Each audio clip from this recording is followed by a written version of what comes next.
Ek is Nicola Beskagni, ek is Technical Sales, 33 en ek is hier by Messina.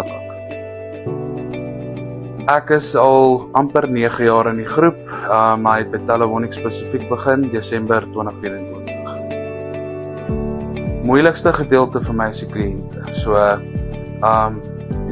kliënte is altyd baie nice as goed regloop, maar wanneer goed verkeerd loop, dan kan dit moeilik begin maak. So, om met die mikrotiek routers en goeders te werk, dit het gelei na groter dinge te support ensovoort. En ek het myself geleer om radios te program.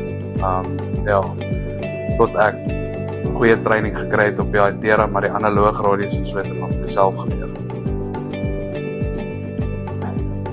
Ek sien myself vir 5 jaar nog steeds hierso. Presies hier in Messina. Gerard sal ek sê, hardwerkend en altyd bereid. En dan CG sal ek sê, hy is baie netjies op sy werk en nog baie om te leer, maar hy leer goed. Sy is baie groot maatskappy, dis 'n corporate maatskappy, maar het voel nie corporate.